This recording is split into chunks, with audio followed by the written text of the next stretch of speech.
Well, good morning, good afternoon, good evening. Good to be back on live again for the 99th time. Hang on a minute while I take care of a few things here. 99th episode of Wednesday Afternoon Live with me, SaleenDriver. The longest running Wednesday afternoon episodic live stream on all of YouTube that I know of. The show about nothing in particular. I always have to put the in particular on so as to preserve so I'm not stepping on the so-called copyrighted, well, not copyrighted, but somebody else's catchphrase, because they have a show about nothing, but I have a show about nothing in particular. So let's see. Already got a few people in the chat. Some of my regulars, some of my good friends, people I'm happy to see. Uncle Lou, well, he was the first commenter. I don't know if he's still in here or not, but good to see you, sir. Slim Shady Canes is in here. He usually shows up about an hour into this whole extravaganza, but for some reason, he's here bright and early.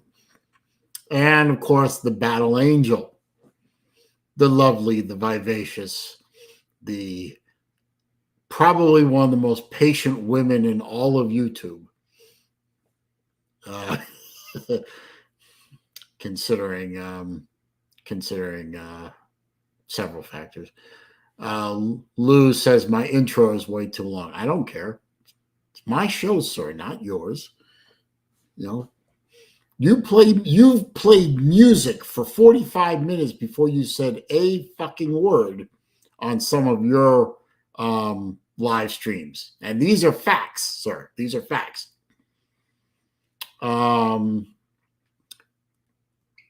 So, you know, my intro is long. You play music too long. And some of the music you play is a little weird. Let's see. Longer intros, more tool. I don't have the ability to play music on here. So I don't I don't do that.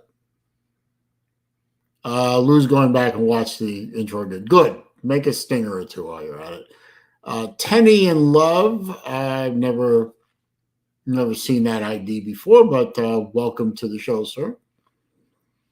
And evidently Tenny in Love loves Uncle Lou. Well, that's fine, but this is not Uncle Lou's show. This is my show. And Uncle Lou killed him off, or her off, so all right. Is Tenny in Love somebody that you are familiar with, Uncle Lou? Because I'm not. Let's see. So, episode 99 of this weekly, or that's a Tennille troll. Okay. Oh, well, did you just delete it? Okay, if they keep trolling Lou, you have my blessing to go ahead and blow that troll account permanently out of the water. Let's see. I didn't hear what. I evidently I'm behind on a lot of things around here, Battle Angel. I know there's a lot of things going on in our little community that I'm behind on, and we all know the reasons why. I'm not going to rehash again. Let's see. Pizza Woman's here, my number one troll killer. Good to see you, my dear. And Raj Light, my favorite motherfucker. Lou wants me to move on. What next subject? There is no next subject, Lou. It's whatever happens, man. But I am going to drop the StreamYard link because everyone seems to like it when I do that, so that I don't waste everybody's time. Well, I missed lunch money, Slim, because that's broadcast after, the retirement community sends me to bed. So it is what it is. Let's see. We are not discussing the lunch money show. Well, you may not want to, but if somebody else does, you're more than welcome to. So I put the StreamYard link in the comments section. So if anyone wants to jump on and participate, the one and only rule is before I put you into the yard, you have to turn the camera on so I see that you're not a 15-year-old punk jerking off into your camera. So let's see. Big Dog Eating is here. Yeah, I'm glad to be back myself. And Alan A, the number one troll, is here. Read your Tennille confessed her love to Uncle Lou on the Lunch Money show on Monday. Oh, dear God. Really? Oh, you have my sympathies, Lou. But, you're such a good-looking dude. I mean, you have all kinds of people falling in love with you and your witty repartee and your natural good short hair looks. And Lou is being made to feel uncomfortable. Oh, this is a first. Who knew that Lou could be made to feel uncomfortable? I didn't think that was possible. Anyway, it's good to be with my friends today. Don't forget to click the like button, thumbs up button. Always helpful to me. Half her tits were hanging out. Oh boy. Yeah, but she's from California. She's too far away. BA got some competition. Probably not. No. I think Lou is a big fan of purple hair. All right. I see him. There was Monkey. Hello, Monkey. Well, good morning in that, sir. Yeah, good morning. So, no. What? No. What? No. I just wish I knew the backstory. That's all. There is no backstory. Well, she fell in love with only no story at all. All right, what can you do about it? I mean, you can't help if somebody fall in love with you. I mean, I wouldn't know what that's like, sir. So I will live vicariously through you. Great tools. Traveling Fools is here. That's good. See, that's good. Well, how are you, sir? Me? Yeah, I'm good. How are you? I'm tired. It was a long morning and early afternoon with Pops. We had to take him to the doctor, and the doctor visit took 20 minutes. It took a long time to get him out of the house and then back into the house. And just a routine appointment. I mean, nothing else happened, did it? No, just a routine thing. Just meeting with his cardiologist, making sure. The man has smoked. You figure this out for me, Lou. The man has smoked cigarettes longer than I've been alive.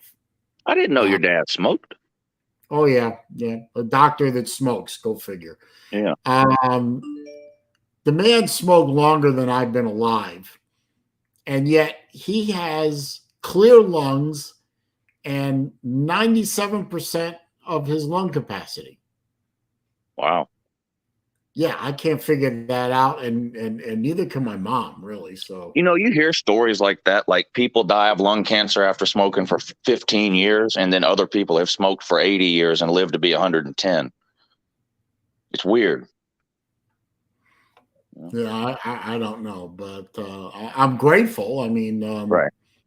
His blood pressure is right about where it should be. Heart's working fine. His circulation's working fine. The thing that scared me the most in the whole examination was they said, well, if you start having heart palpitations or any kind of problem there, you're going to have to cut back on the caffeine. This man drinks 3 or 4 espressos a day. You cut this back on caffeine, he's going to lose his mind. I know somebody that gets heart palpitations every time they watch Uncle Luke. That would be Tennille? No, BA. Well, yes. Stop talking about Tennille. Okay, I won't talk. Talking about Tennille is not my favorite thing anyway. So, I mean, I have no axe to grind with her, but, I don't see her around that much. Did you by any chance, I wanted to ask you this the other day and I forgot to ask. Did you by any chance watch the not walking and talking video I did regarding the FCS? No. When was that? 2 weeks ago. I might have watched it. I don't remember. Well, it was my idea. Well, it wasn't my idea, but it was my opinion that the FCS should do what they did during the COVID year and move their schedule away from fall and play spring ball. Yeah, I would like that too. I would rather watch FCS football than these junior NFL leagues. Yeah, I agree. Yeah, I think I thought it would have good implications for the FBS because they could get rid of playing these cupcakes, and maybe they would schedule some more tougher games. Group of 5 games would be, in my opinion, preferable to these FCS jokes. Yeah. And also, a lot of these FCS schools, I mean, obviously they would lose revenue from, say, like Florida paying, I forgot who the last team was, but whatever, paying them $750,000 to come down to Gainesville and get their asses kicked. Instead, they could get TV revenue because ESPN probably would sign contracts with FCS leagues, ABC, all the networks would sign contracts with them to broadcast their games because guys like you and me would watch these games because we don't want to go from January to August, cold turkey. We get games, they get TV revenue, they build some fan bases. The FBS increases its strength of schedule across the board. And to me, it's a win-win. Just in the interest of accuracy, though, the last time an FCS team came to Gainesville, they didn't get their ass kicked. They scored 60 points and put up 1,000 yards on you. That's true. Yeah. I mean, they lost, but it wasn't really an ass beating.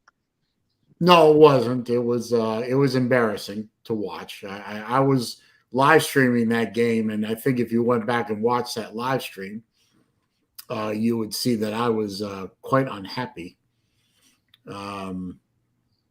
But by then, the team had kind of folded up on itself, and but we weren't playing any defense for like 3 or 4 years anyway, so it wasn't a big stretch of imagination to see that the offense folded up too. So hey, at least we beat Florida State. And somehow beat Tennessee, which I went back and watched highlights of that game recently. There's a YouTube channel called In All Kinds of Weather. Yeah, I followed him on Twitter. I don't watch the YouTube channel, but I follow him on Twitter. He does a pretty good job putting together about 20-minute videos of game highlights of Florida games. I enjoy them. It's a good entertainment. But where was I going with that? Anyway, it wasn't a lot of fun to watch that last season. But hey, I watched the Tennessee highlights on some channel from last year, and I'm still trying to figure out how we beat them. I'm sure Tennessee fans are probably trying to figure it out too, but whatever. But I want to talk to you because I want to get this on record real early as I can. I think you are going to have to dig out your General Voltard gear. Yeah, I'm 99% sure that when I do either the Florida or the Tennessee prediction video, whichever one comes first, I'm 99% sure I'm picking Tennessee to win that game. I would pick Tennessee to win that game. If it was in Gainesville, I might call it a toss-up. But being in Tennessee, new coaching staff, new scheme. I mean, our quarterback. I'm assuming our quarterback is AR-15 at this point. Got some game experience under his belt, not a lot, and not great in some cases. See the Georgia game for a perfect example of that. I don't see it. It's going to be a very hard season to be a Gator fan because we're the third best team, maybe in the East. Depending on what Kentucky does, maybe the fourth best team. I don't know, but it's not going to be a fun season for me. Right. You might be the fourth best team in the state of Florida. Oh my God! Wow. Might be. Well, I still think we can. I still think we can beat Florida State.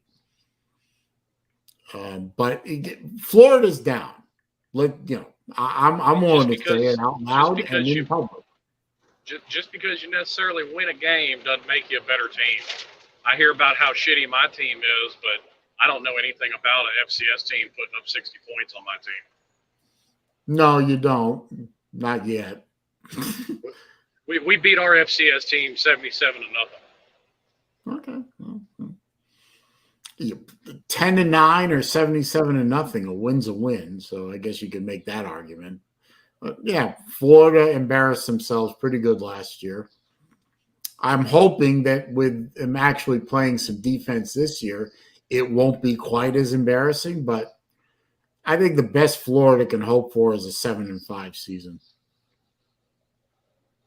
That's the best that's about as high as we get. Like I said, it's going to be I might do a Florida prediction video myself. Just why not? I mean, I'm as much part of this community as anybody, so why not? But it's not going to be pretty. And Tennessee will. But I saw Mike Vick did his video. And did I read that right? But did he actually say Florida could beat LSU? I seem to remember he had Florida beating LSU this year. I don't know about that. If that's true, Lou's going to have to stop using the term mustard shoe. Mustard shoe would be gone, and General Voltard would be back. Well, wait a minute. What has to happen to get rid of the word mustard? I forgot. They have to beat a team from the West. Oh, okay. Now let's see. Let's see. Michael Hogan is here. He says he's watching from Methodist Hospital. He's suffering from blood clots. How the hell did that happen? Why does it seem that everyone in this community is going through health problems? I just have to say that if you wear those stockings, that helps prevent blood clots. Oh yeah, I had to wear one of those after my ankle surgery. Yeah, anytime you have any type of surgery and you're going to be laying around for a while, they put them stockings on you to prevent blood clots. Yeah, they hurt. I think my aunt wears them too, but she wears them for a different reason. Her diabetes gives her poor circulation. Yeah, Yeah, diabetes. diabetes. Yeah. Trenches, I'm doing well. Thank you for asking. I'm having a good day. It's just I'm kind of tired. I mean, all that stuff with taking my dad to the doctors and getting him in and out of the house just wear you out. Because Diabetes. he's not good with stairs. I mean, the staircase was a disaster. I'm just glad he didn't fall. Once you get him on level ground and get him in front of behind a walker, he actually can truck along pretty good, but he tires out real fast. He doesn't have a hell of a lot of confidence in his balance, and I guess I can understand why. And quite honestly, I think he's a little bit scared of stairs, which again I can understand. He hasn't done a lot of them since December. Can you start saying Tucker's out instead of tires out? Tucker? Yeah. Why? I just think it would be fun. He plumb tuckered out? Yeah. I think that's fine. Okay, whatever. He get plumb tuckered out.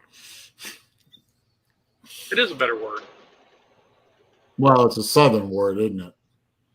And I guess Florida is in the South. Guess what?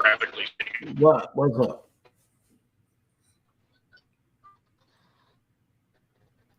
What's that? It's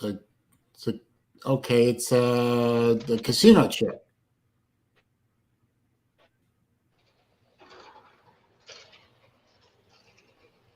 And it's a Georgia casino chip. What is the connection? Uncle Lou's hitting the road. Where are you going? Cherokee. Cherokee, Georgia? No, North Kakalaki. Oh, voluntarily? No, Yeah. I've been to North Carolina. It's beautiful up there. Yeah, Cherokee's nice. Yeah. Yeah, the views inside that casino are going to be great. Yes. You gonna play poker? I probably will play poker this time because I'm going by myself. I don't like to play poker when I go with somebody else because then there's nothing for them to do. Oh, okay. Oh, Vic Tube's here. Hey, Vic. Real quick before you do anything else, I forgot on your Florida prediction video, the part where you did Florida. Did you have LSU winning or losing? Or I should say, did you have Florida beating LSU or losing to LSU? Because I thought I saw you have Florida beating LSU. I was just asking that question about 5 minutes ago. I forgot. Vandy Danny wants to know, how does Chess Hall not have blood clots? When Lucky? your blood type is pudding, what difference is a blood clot going to make? Okay, VicTube had Florida beating LSU. So if that happens, then Lou has to drop the shoe part of his show. Yeah, if Florida beats LSU, yeah. And the mustard thing, Uncle Slim Shady said LSU has to, Tennessee has to beat someone from the West. Yes. Anybody. It doesn't Anybody, have to be. yeah. Okay. Yeah, it'd be kind of unfair to put it on Ole Miss because it'd be a while before they play them again. Yeah, VicTube says he threw Florida a bone by having us beat LSU. Probably not wrong, but the game is in Gainesville, so I think it's in Gainesville. I don't know. The Florida LSU games are always, almost always very, very tight games and very close. So, maybe by the time Florida and LSU play, AR-15 has gotten into some kind of rhythm and improved himself a little bit, or he's been benched in favor of that transfer from I want to say Ohio State, but I don't remember. Was it Ohio State? I think so. Did anybody pick up Emily Jones, or did? I think he's decide to gone say- now to Arizona State. Oh, okay. You know, I don't give a shit where he is. As long as he's not wearing orange and blue, I don't care where he went. The guy, I mean, Here we go. I know, He wasn't that good anyway. Ryan. I didn't need him. No, I know that Lou and a few other people were saying, not just to me, but to everybody, that Jones, was a highly, well, not highly, but a pretty upper recruit coming out of high school, but he didn't show anybody anything in once he got into the college ranks. They just kept hoping that, okay, he's playing behind, well, playing behind Franks is no big deal, but playing behind Trask, playing with a alleged, quarterback whisperer. I think he was too much of a clown. You would hope that he would have picked something up during 3 years of playing behind other quarterbacks and tried to hone his craft, and he just flat out fucking didn't.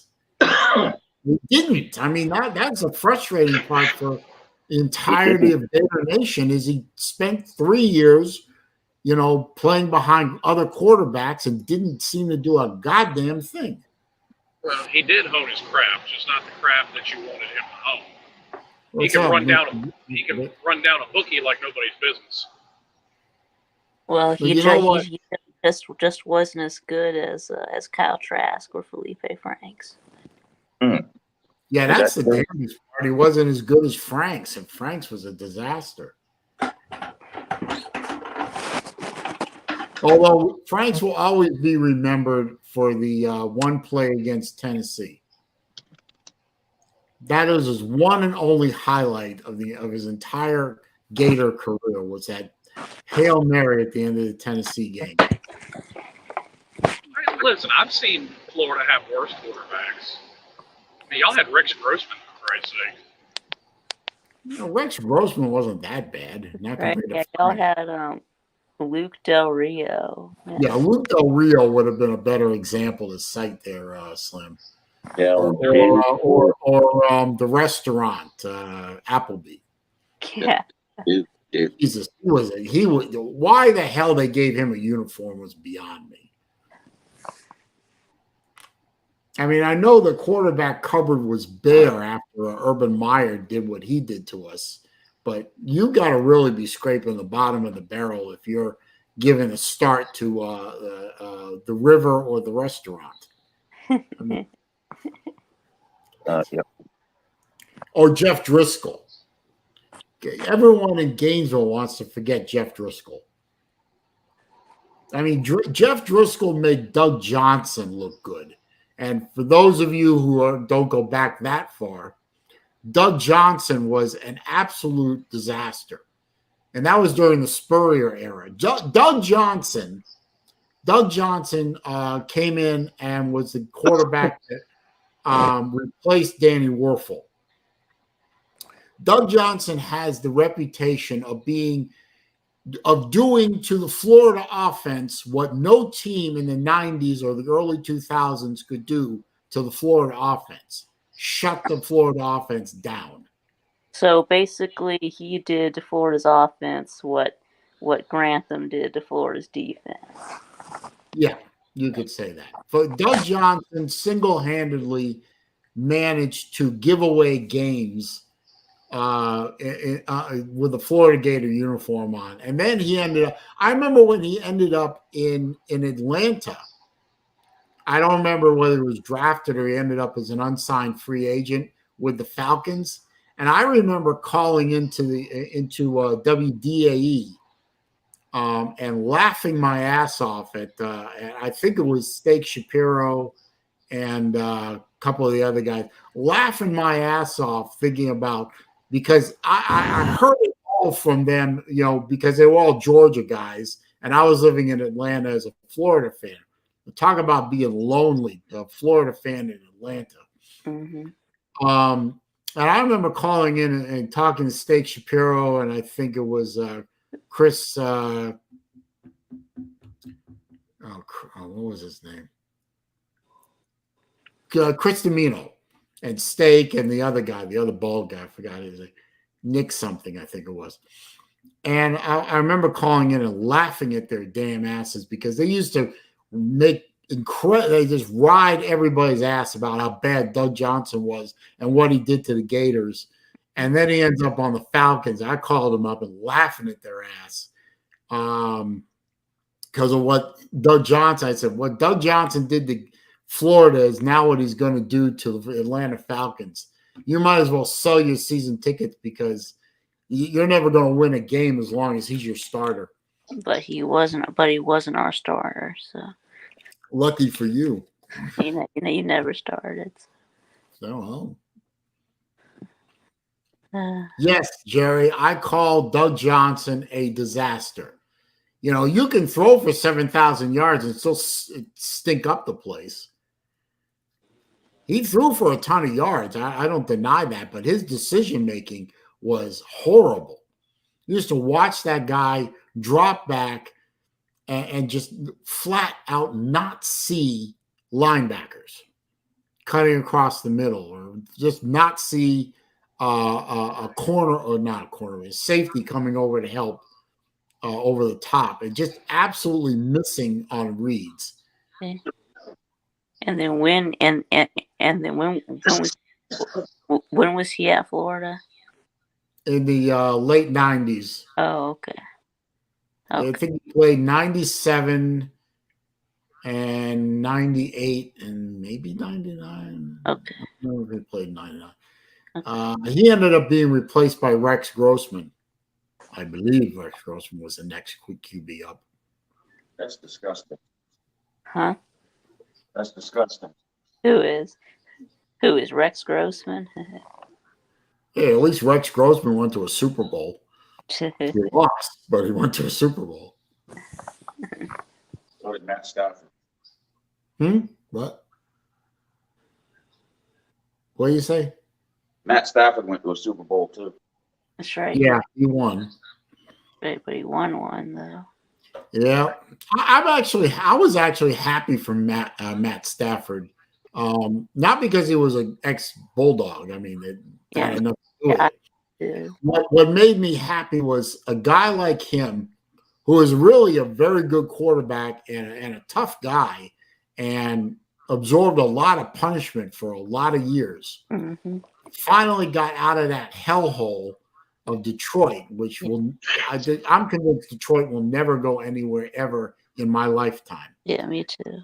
And got out of that crap hole, which was Detroit. And where did he end up? L.A.? The Rams, I think it was.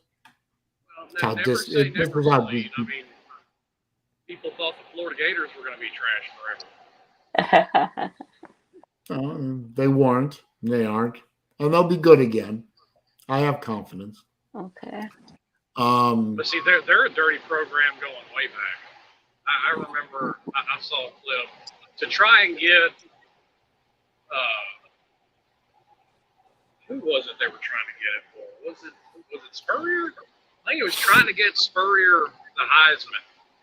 Mm-hmm. Florida's defense literally laid down on back-to-back plays and let Miami score, so Spurrier could get back on the field and pad his stats. Okay, cool. Okay. I'm sure other teams have done similar things. Didn't Notre Dame do that when their heyday too? Doesn't matter. Notre Dame's heyday? Well, Notre Dame had a heyday. Their heyday was probably when I was going to kindergarten, but their heyday in the 80s, right? Well, I mean, Notre wait a Dame's minute. When was Notre Dame relevant? That was back in the 60s? Like the 80s and 90s, right? Actually, you'd have to go even farther back than that if you listen to Notre Dame fans, because they talk about the Four Horsemen and New Rockney. That's back to the 20s and 30s. The Four Horsemen, okay. Let's see. Hogan wants to know if I think that Kentucky is going to be the second best team in the East. No. Okay. The Four Horsemen. You're talking about? Are you talking about Trench's chess? Carter and Grant. I don't No, think they we're were not alive talking in about the. them here. I don't think they were alive in the 1920s or 30s. Do I think Tennessee's going to be the second best team in the East? No. Georgia will win the East again easily. Yes. I'm sorry to say this out loud, but I pride myself on being an honest Florida Gator fan, a realistic one.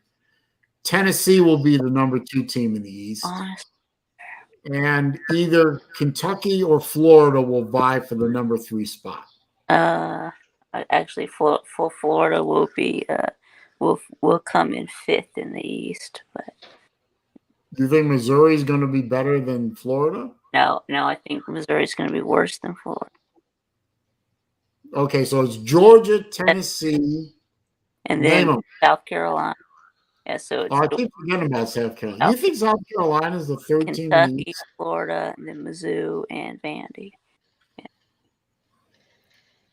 I did. Well, I see your argument and I can see your point, but South Carolina is going to have to prove that to me because South Carolina ain't shown me shit in a decade.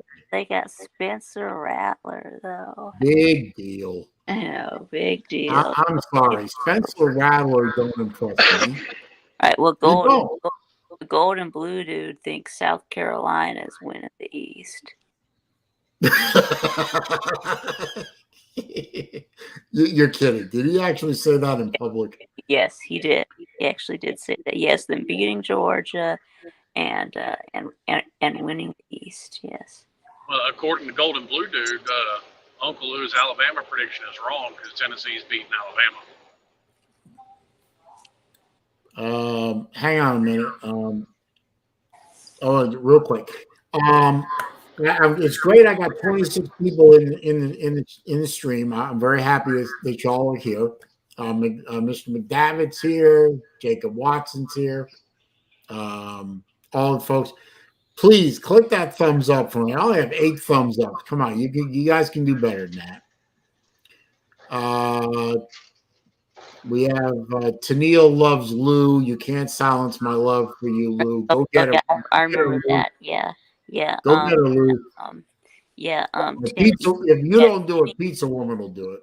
Yeah, Love wants you to know that she loves you. Yeah. Don't forget at the bottom of the Albert Sanchez here. Good to see you. Don't forget there is the super chat function at the bottom of the chat screen for those of you who want to contribute to the Grail Watch Fund. And I have a very nice watch in mind that I will be buying soon. Also, the link to the PayPal account is in the description if you want to go in that direction. I also want to point out real quick, this is the 99th edition of this stream. Obviously, that means the next one will be the 100th stream. Really? Live. Yes, really. I've counted them. Who'd have thunk it? Who'd have thunk it? 100 comes after 99. Right. Thank you. Well, you truckers have to do math too. Okay. Now, I am going to announce right now that in that stream, there will be I will be giving away some watches. Ooh. At least 2, maybe 3. I don't know. Will they be real? Real watches. I'll show them to you during the stream next time. I'm hoping it'll be next Wednesday, but that sort of depends on my father. Well, I think they're all real watches, or not. They're all real watches. And some of them are not authentic, but they're all real. Only one watch wasn't authentic, and I promise you these watches are authentic. No, there will not be a 24-hour Saleen stream, at least not until my father becomes a hell of a lot more healthy. Celine, you couldn't make it on 24 hours. No, I probably I might make it to 12 hours, but 24. No. Golden Blue Dude is doing a 24-hour stream. I mean 12.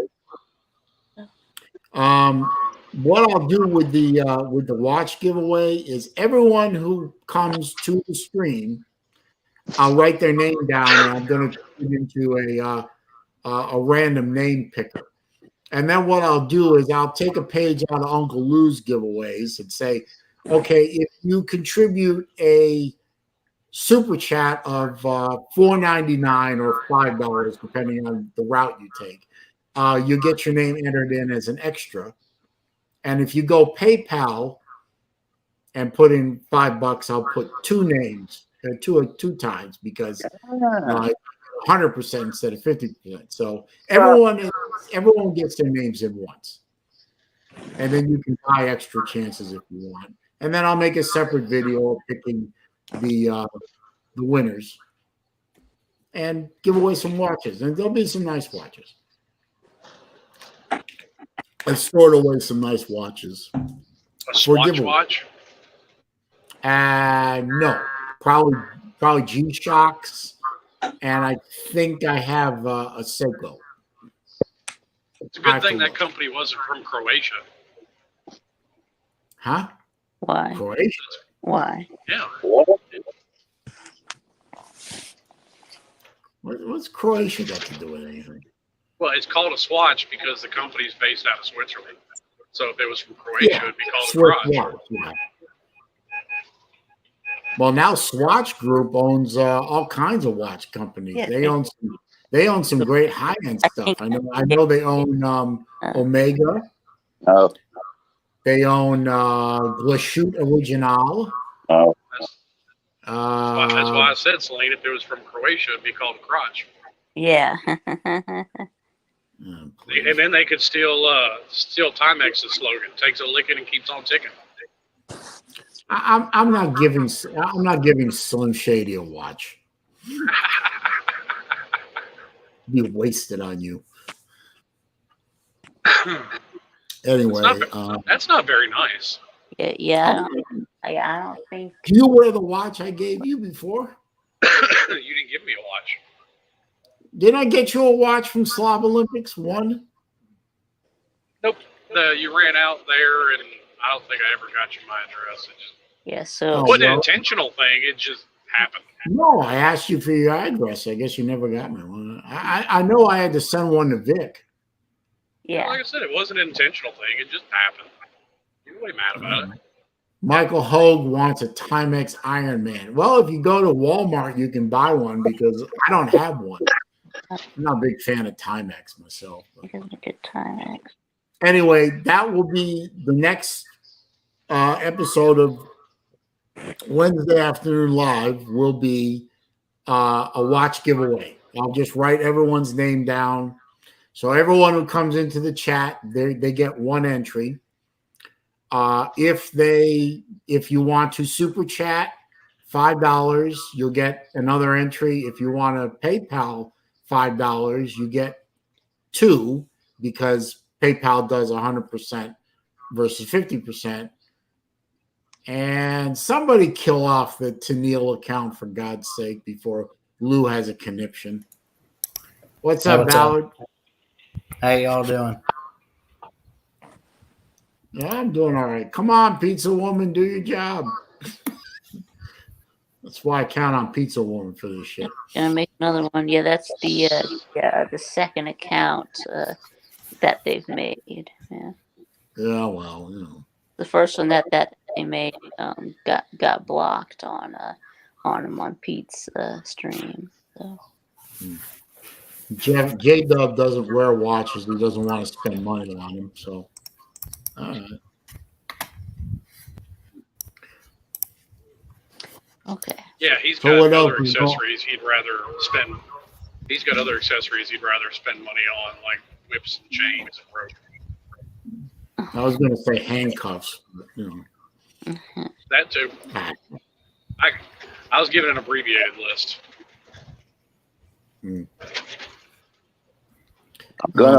I'm gonna bet Boston to win Game 6. How about that? Is that good? I'm going Warriors here. It's in Boston. Basketball. I'm with you because I picked Boston in 7. Yeah.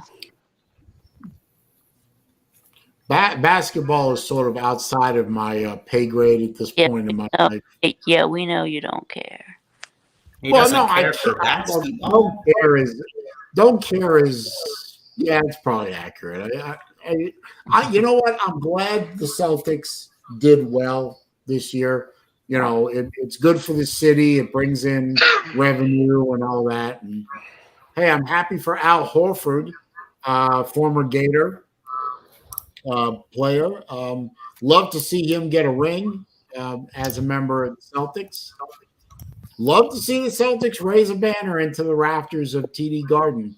No, they already have a bunch. Not going to watch the game. They already have a bunch of banners, but 18. I like watching. I like watching bandwagon fans cry into their Cheerios. So I want Golden State to lose. Well, what has my interest tonight is the game 1 of the Stanley Cup Finals. And that is the Colorado Avalanche hosting the Tampa Bay Lightning. yeah. Hey, Now, full and fair disclosure, I am a lifelong, always have been, and always will be Boston Bruins fan. Unfortunately, my Bruins are not very good right now. They just fired the GM, actually. And that's going to be interesting to see who they replace him with. But when the Bruins aren't playing, and obviously I live near Tampa, Florida. I like the Lightning. I enjoy watching them. I think they play a very good hockey, very good brand of hockey. I would love to see Tampa bring the cup home for a 3rd year in a row.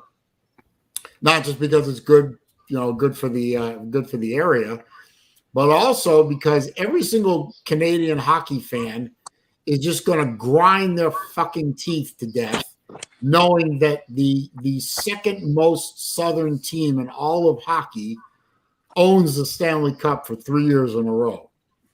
And the only team further south than the Lightning is the Florida Panthers. And Tampa killed them off in 4 games straight, which I thought was funny as hell. Yeah. So much for the President's Trophy, is the best record in the regular season. That didn't mean jack shit. No.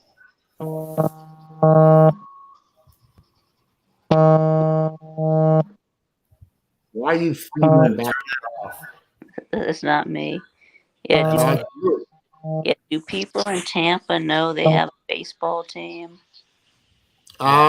Judging by the attendance at Tropicana Field, no. The Rays. Yeah. Well, they knew year before last when they made it to the World Series. Yeah. That's true. Baseball. I got I don't have that much trouble falling asleep.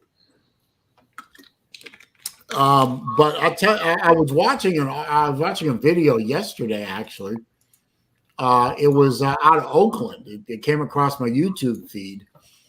Oakland evidently has a serious attendance problem.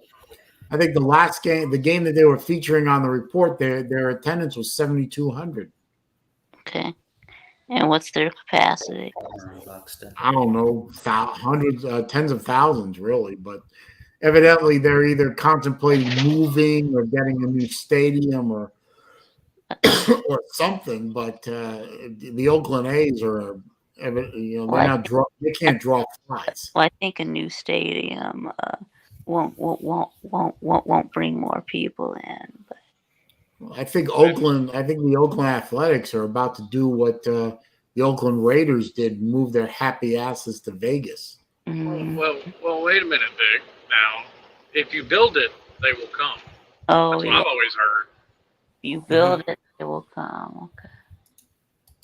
Okay. But they've already, just like Tom Brady is already built it. Though. They already built a stadium though. So. It's like Tom Brady building a dynasty in Tampa right now. Well, Vandy Dandy says that Nashville is trying to get Tampa's baseball team. Nashville's trying to get I don't think anyone would miss it. I really don't think anyone would miss if the Rays moved out of Tampa. They had this dopey ass idea that recently got quashed, where Tampa. Yeah, I love this idea. This is the stupidest thing I ever heard. The Rays would play half their home schedule in Tampa and half of it in Montreal. What? Oh, What? They would become the Montreal Rays for half the season. Why? I don't know. I'm trying to figure that one out. Who in the hell would come up with it's that called a idea? trial. You know what it's called? It's called a trial run in a new city. What? They're testing sharing. it out. Sharing is caring. Well, wait a minute. Montreal had a team, the Expos, and they That's true. lost. You know, they couldn't support a team. That's like Atlanta having a hockey team. That's right. Yeah, They had a hockey team. They had the Flames. Now they're in Calgary. Calgary. They had the Atlanta Knights of the IHL. They moved to Quebec as the Raphaels before they disbanded completely. And then they had the Thrashers. And I think the Thrashers ended up in Winnipeg, reborn as the Jets. So, Hey, you know, Lou's brought this up before, and this may be good. There's no pro teams in the state of Alabama. Move a couple of them over there. It's called the Crimson Tide, Slim. I said a pro team. Pro team. well, NIL, they're going to be a pro team anyway. No, not a college team. You know, you can move. Say they want to move the Rays. Okay, fine. You move the Rays over there, and then you can move. I don't know, the Panthers, because nobody in Miami really cares about the Panthers. Move them over to Montgomery or something. Oh. Or I don't know. Mississippi I don't know if Alabama can support a pro team. Yeah, I don't know. They, Or you can move them over to Mississippi because they don't have any teams either. where would you put Alabama? Put their pro? It would team? be Birmingham. They would. I think the obvious choice is that they would be in Birmingham. But Or Montgomery. like Saleen said, and I got to agree to his point that they probably wouldn't have enough to support. I mean, look, we're just a college state, and I think that's fair to say. Right. No. Right. No one's gonna want. I mean, No one's gonna want to start a team in Birmingham. no. The problem is that National Felons League tickets are idiotically expensive, and right, wrong, or indifferent, Alabama's median income isn't such that they're going to be able to really, in my opinion, support a pro team.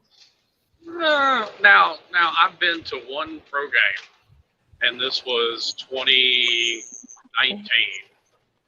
But I got 4 tickets to Tampa playing the Titans in Nashville for like $50 a ticket.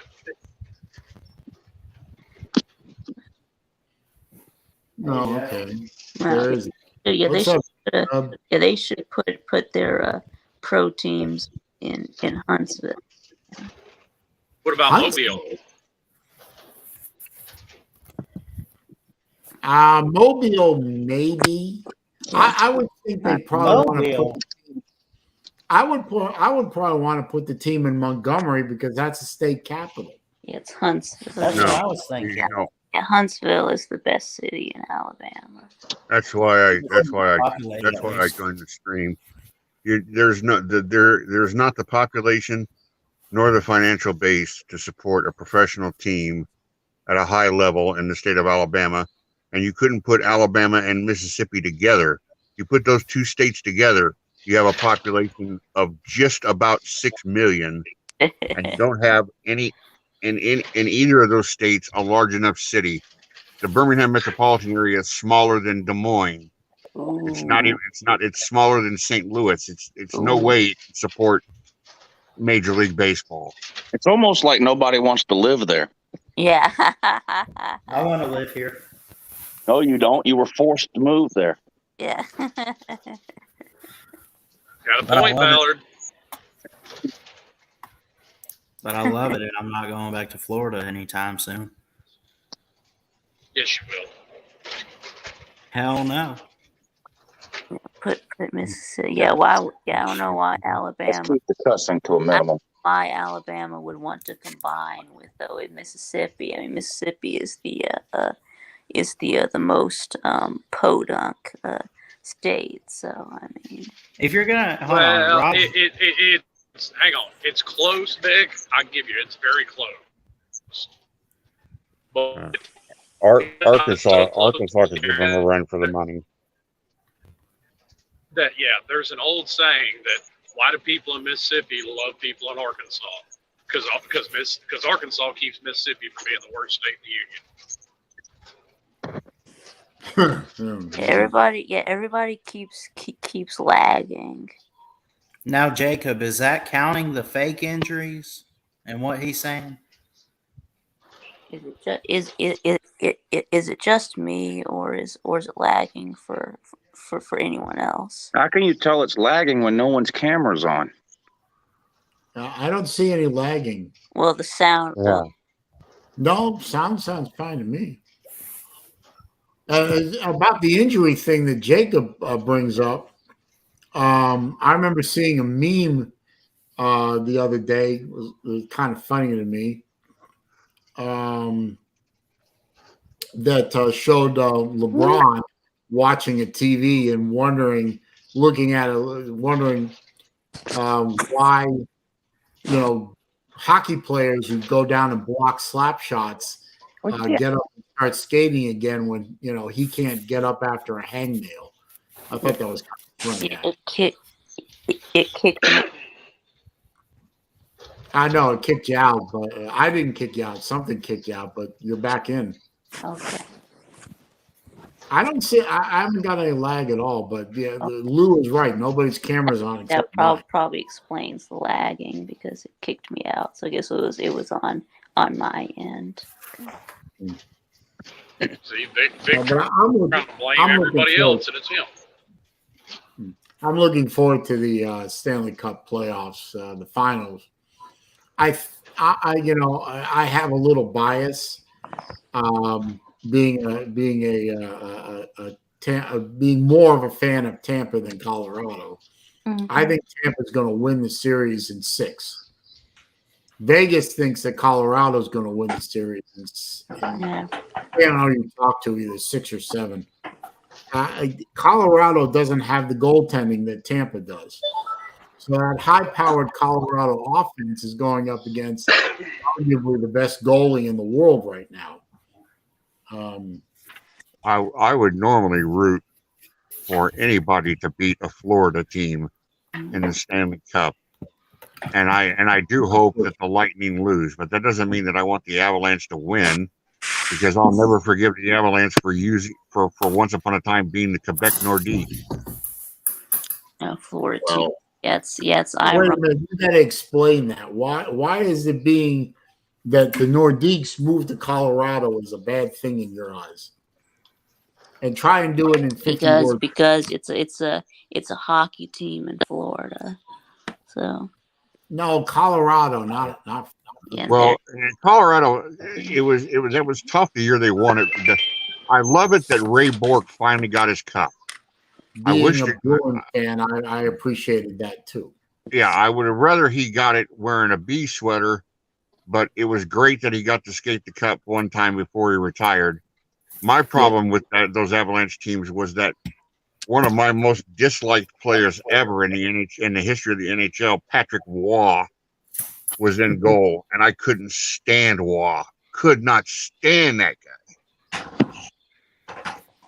Yeah, I know you loved him. I know you loved him, Saleen. Patrick Waugh does rub people the wrong way a lot of times. Didn't he skate the center ice one time and fight the other goalie? Oh, there've been a ton of those, but yeah, Waugh was a pretty big dude. He was a pretty tall and pretty heavyweight guy. So in a fight, he could definitely hold his own. And I know he skated to center ice and beyond center ice too, and got engaged with several goalies over his career. I love to see the goalies go out. It's a rule in hockey that if a goalie in under normal game conditions is not allowed to cross the red line under any circumstances. I don't know what's You up. can't- What's up even with if all he's the? carrying- I mean, first it was hockey, then it was baseball, then back to hockey, and even a little bit of basketball. What's with all the hate on Canada? I don't hate Canada. I hate the Montreal Canadiens because of their fans. Their fans are. I mean, the Montreal Canadiens. You got to remember, Montreal Canadiens in hockey is royalty. They're beyond the Celtics. They're beyond the Lakers. They're the They're Yankees. beyond the Steelers. They're beyond the Patriots. I mean, the They are the level Yankees. of the Montreal Canadiens and the Canadian fans is legendary. And if you're not you ask any Boston Bruins fan like myself, they will tell you that their two favorite teams are the Boston Bruins and who's ever playing against the Canadians that day. I mean, the Canadian fans bring this on themselves. I mean, all the Canadian-based hockey teams, they have a certain level of arrogance because Canada invented hockey. It's a national sport and all that nonsense. And the fact that, except for last year, no Canadian team has sniffed the Stanley Cup Finals since 1993, I think it was. And then the Montreal Canadiens get in last year and get destroyed by the Lightning. Oh, and by the way, the Canadiens not only didn't make the playoffs this year, they had the worst record in the NHL. And the worst record in the NHL was worse than the Seattle Kraken, which was an expansion team that came into the league this year. So the Canadiens were worse than the expansion team. So the level of arrogance of the Montreal Canadian fan base is sickening. And, combine that with the French Canadian arrogance and, nobody. And the general arrogance of Boston sports fans, because it's all that part of the country. It's all the Northeast. Boston fans are lumped right in there with it. The team to hate, if you're going to hate somebody, is to hate the Red Wings. That's who you hate. You hate the Red Wings. I'm not a fan of the Detroit Red Wings, but I hated Red Army West. Oh yeah, the Red Army line. I thought they were very, very good though. But in terms of the American teams from that part of the country, I always had a problem with the Blackhawks. Just the Chicago Blackhawks, they thought their shit didn't stink, and it's like, really, dudes, come on. It's 99. Which hockey team is it? What has nitwits that throw octopuses on the ice? That's Detroit. Yeah. There's a reason. That's Detroit. There is a reason for that. I'll be right back. I've got to go see what 99 with heat index of 111 feels like. So I'll be right back. Good. It's what it is right now down here, but the reason for the hockey, the reason for the octopus, back in the original 6 days, before the big expansion, it took 8 wins in the Stanley Cup playoffs to win the cup. 8 wins. Octopus has 8 arms. So for some reason, people started with the octopus, throwing the octopus on the ice whenever the Red Wings won a playoff game. Now it's 16 games because, expansion. But that's the origin. They even have an octopus thing hanging from the ceiling in it used to be Joe Louis Arena. I'm not sure where they play now. And he's got steam coming or smoke coming out of his nostrils, and they lower the thing down and get the crowd all jacked up and everything. But they still throw octopus onto the ice. Saleen, the NHL for years did it right in the playoffs with not having all these days off like the NBA has, and they played the format was 2-2-1-1-1. That was a great it's still format. 2-2-1-1-1. Yeah, that's a great format. That's how you do it. 2-2-1-1-1. Now That's what the NBA does. The ECHL, which is 2 levels down from the NHL, they do a 2-3-2 format. Oh, and by the way, congratulations to the Florida Everblades. Yes, Are you they heard still that. around?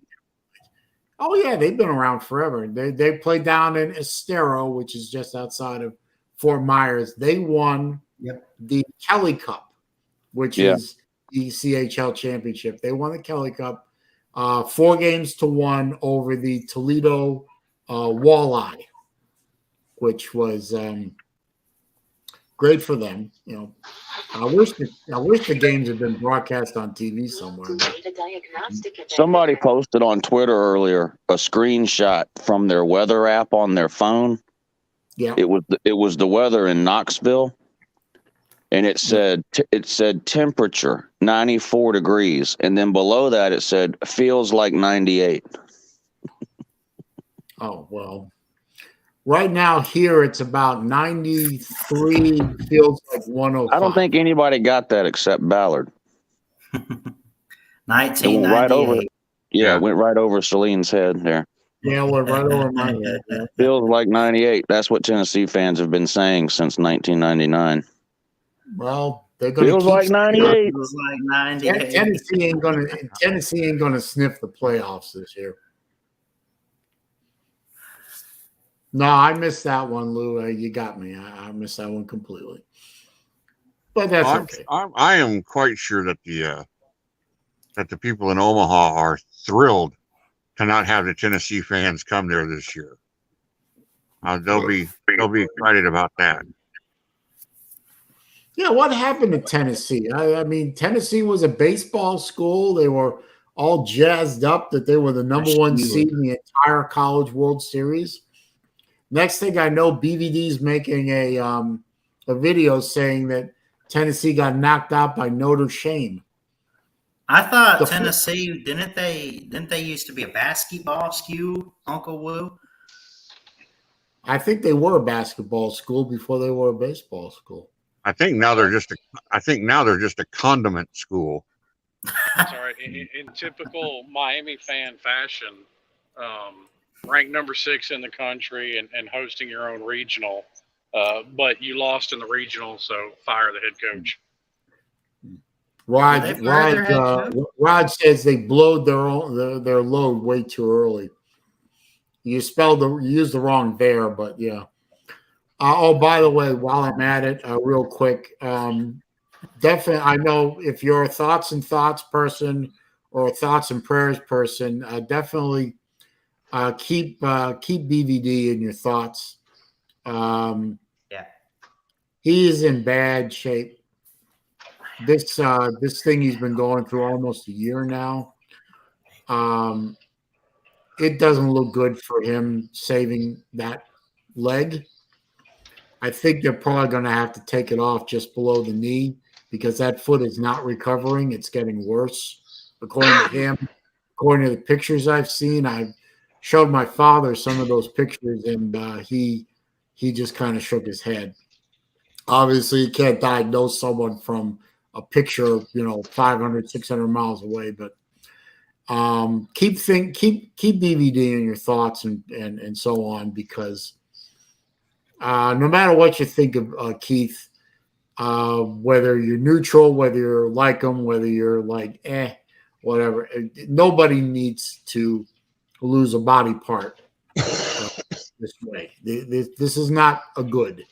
And considering his age and his health and what's going on with him, putting him under general anesthesia to take his leg off is dangerous. So I just want to say that because I love the guy, and I'm older than him, and I have some of the same conditions he does, and there but for the grace of God go I.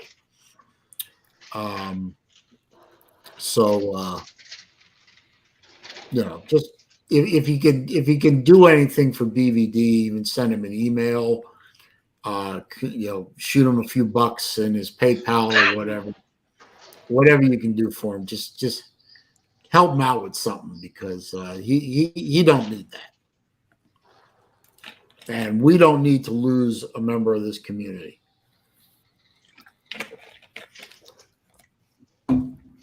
That's all I got to say. Like him. I'm going to need you to catch up with the times a little bit, though, because nowadays you can be diagnosed online through a questionnaire or a Zoom call.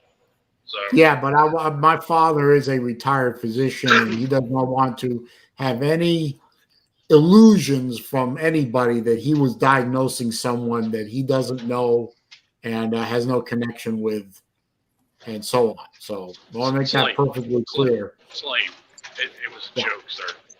Yeah, I know, but the joke does have an element of truth to it. Have y'all heard the joke about the husband store? Oh, God. The what? The husband store. A Is this store something like mail order brides? No, a store opened up selling husbands. It's 6 stories tall, and each floor that you go up, the men are better than the floor below, but they cost more. When you go into the store, you have to start on the first floor. Right. If you don't buy anything on the first floor, you can go to the second floor. But you can't go back down a floor. Once you go up, you have to buy something on that floor or a floor higher. You can only visit each floor once. And once you go up, you can't go back down and change your mind. So on the first floor, all the husbands in there love kids. Woman goes in. She says, well, that's nice. Let me see what the husbands look like on the second floor. So she goes up to the second floor. All the husbands on the second floor love kids and have jobs. She looks around and she goes, this wouldn't be too bad, but I have to see what's on the third floor. She goes up to the third floor. All the husbands on the third floor love kids, have jobs, and are extremely good looking. She's looking around and she goes, how can it get any better than this? But I wonder what's on the fourth floor. So she goes up to the fourth floor. All the husbands on the fourth floor love kids, have jobs, are extremely good looking, and are romantic. She's looking around. She's like, man, this is great. But you're telling me their husbands are even better on the fifth floor? So she goes up to the fifth floor. All the husbands on the fifth floor love kids, are good looking, have jobs, are extremely romantic, and have a great sense of humor. She's like, God, these are the perfect men here. There's no way it can get any better than this. But she tells the manager, she goes, I have to see what's on the top floor. How can it be any better than this? I have to see it. She goes up to the 6th floor. She gets off the elevator. The elevator opens. There's no husbands on the 6th floor. There's just a sign that says, you're the 31,872,333rd woman that has come to this floor, proving the fact that no matter what, you can't please a woman. Oh, I'm going to hell for laughing at that one. When all the equality stuff started, they had to open up another store across the street, a wives store. It's 6 stories tall too. On the first story, all the women are good looking. On the 2nd floor, all the women are good looking, love sex, and love beer. No one's ever been to the 3rd, 4th, 5th, or 6th floor.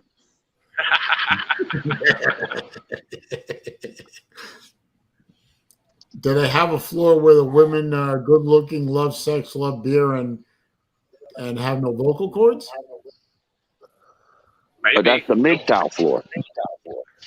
There you go. Oh, I'm going to hell for that one. Battle Angel's going to kill me for that one, man. Hey, it's not wrong, though. I never underestimate a woman's ability to make everything a man's fault. You know BA's going to come on here and want to kill us. I didn't know what to expect from that. Tiger Baskins is here. Good to see you, my good sir. He's ready. Hey, he's ready for Steph. By the way, Tiger I hate to say how old I am. Well, I don't really, but how old am I? I am so old. I listened to Tiger Baskin's rap for the Uncle Lou's Got Talent. Didn't understand a word. I don't know what he was rapping about. I really don't. So I am obviously too old and too fogey, you know. But I mean, Jesus, it flowed like crazy, and I assume he won that round. I'm not sure. I'm sorry to say that I missed the talent show yesterday. So I'm sorry to say I missed a lot of stuff. I miss being on the morning show, or not on, but watching the morning show. It was they never failed to entertain at some level or another. But That Raj impression had me dying. That was good. Yeah, I who did see did that. I was trying to tell somebody the other day who missed the show that there was a Raj impression, but I couldn't remember who it was who submitted it. Traction Jackson. Okay, Traction Jackson. All right. Yeah. It was very good. How you doing, man? It was Good to see you. hilarious. Tiger Baskin says he didn't win that round. Jesus, whoever went up against him must have just killed it. I tell you what, I liked Sea Dog's video. I liked seeing that acrylic. I mean, you could do some really cool stuff with that. Yeah. But X-Wing Sports, I mean, this guy's on another level. Yeah. What did X-Wing do? Is X-Wing the soccer player? No, that's Colby. That's Colby. Okay. Mm. X-Wing is lightsaber PP. Oh, okay. Mm. Why didn't I know that? Jesus. I thought Lou was going to have convulsions. I thought BA might have to kick his heart back into rhythm. He was laughing so hard over the X-Wing video. So I was falling out of the chair. I had to watch it again a second time because I missed half the video because I was laughing at what I had just seen before. I gotta go. What day was that video? I gotta go back and watch it. Monday. Monday. I'm gonna watch that.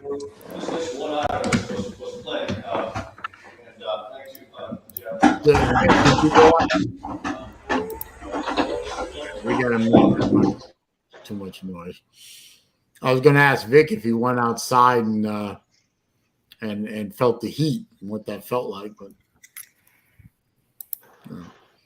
So Tiger Baskin says he lost out to a guy singing country music. I think so, yeah. Correct. So what is 99 degrees with that high heat index feel like? Yeah, well, yes, I am back with your official VicTube weather report, and I can confirm it is hotter than hell outside. Hey, Mike, I got an idea for your next Luanon. If you still do Luanon? We're taking a break. Yeah, we're taking a break from Luanon. Okay. Oh, I had a great idea for Luanon. What's your idea? Well, the conspiracy theory that somebody is controlling the weather and making it purposely hot out for whatever reason. I think we've done that one already. We've done that one. Talking about the HARP. The HARP machine, weather manipulation. HARP. Yeah, we did that. I think I remember that one. They're trying to weaponize hurricanes and tornadoes. No. Okay, I remember that one. But now you've got to talk about weaponizing the heat index. Well, you know, they actually do manipulate the weather in UAE. Yeah, they make it rain. It's called cloud seeding. Yeah, cloud seeding. Yeah, where they put particles in the air for raindrops to silver. The weather in the current weather in Florida, Georgia, Alabama makes me think. It was 96 up here for 2 days in a row. It's 90 today, and it's miserable and it's humid. But so we do get days like you get in the Southeast up here but we don't have them every damn day. So what's the And weather so like today? that's what I Jim? always tell all these Big Ten fans. Well, the SEC schools, I don't see them come up here and play us in November. In November, it's 35 degrees. Whoop-de Yeah, shit. I don't Put on see a y'all pair of coming long down to johns. play us. Go in down to September. Athens. Go down to Gainesville. Go down to Tuscaloosa. Go to Baton Rouge when it's 105 on the field, and you lost 3 pounds of sweat before the game even started. It's harder to deal with the heat than it is to deal with the cold. The cold, you can always do something about that. The heat, once you're hot, you're hot. It's the humidity. Oh, Battle Angel's in the back room, I think. Combined with the stupidity. So, Battle Angel, I'll get you on as soon as somebody volunteers to drop off. But See you, Ballard. Bam. Yeah, I'll hop out.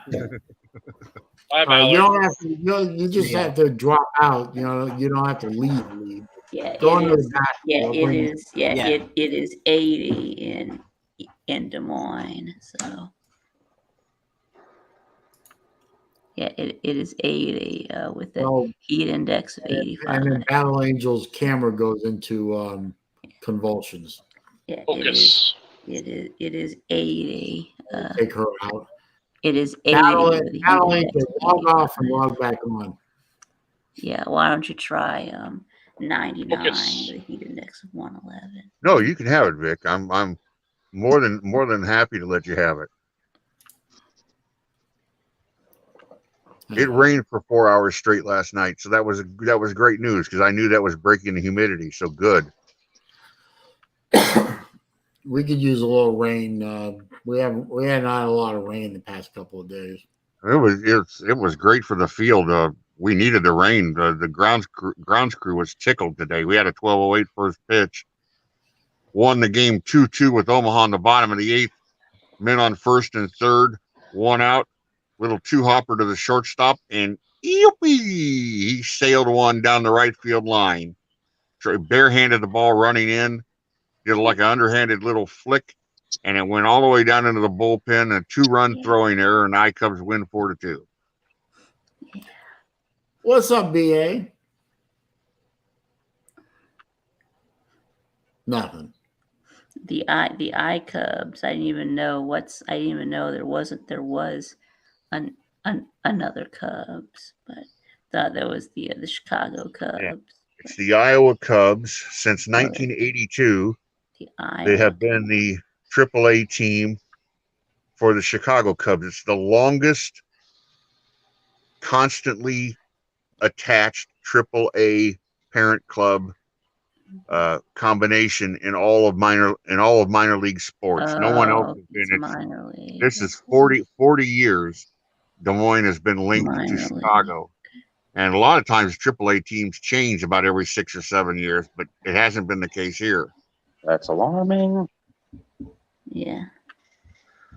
It's a very 15-minute drive from the ballpark to the airport and a 2-hour flight to Chicago, and that's part of it. Okay. They call somebody up, bang, they're up. Mm-hmm. And how long is the flight to Charleston?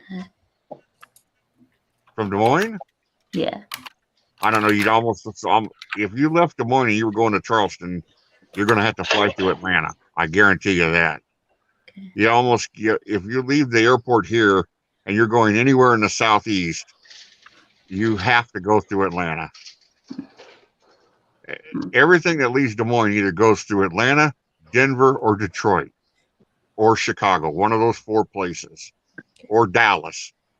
I mean, you just can't go straight anywhere else. I mean, it's a small airport. Des Moines is a small airport. Okay. Allegiant, Frontier, Southwest. There's a few Delta, a few United, a few American, but it's mainly Allegiant and Frontier and Southwest. And Southwest they do fly into O'Hare, but the Southwest that fly from Des Moines go to Midway. And if you know about Chicago, Midway is the downtown airport on the south side. It's like the closer to the city airport, like LaGuardia is in New York as opposed to JFK. Let's see if Battle Angel's connection is strong enough this time. Focus. That's right. Yeah, because we're trying to get Jeff to the Slav Olympics. Wi-Fi piss poor. Battle Angel's internet connection is hot dude. She might have one of those Joey Foster / West Virginia style connections. As long as she's not driving, and you know. Yeah. I will never forget that noise as long as I live. Hearing that crunch. Terrible. Oh, there's no I've always call-in heard show tomorrow and no morning mustard shoe on Friday. What's going on? I'm hitting the road. Okay, so you're going. Cherokee.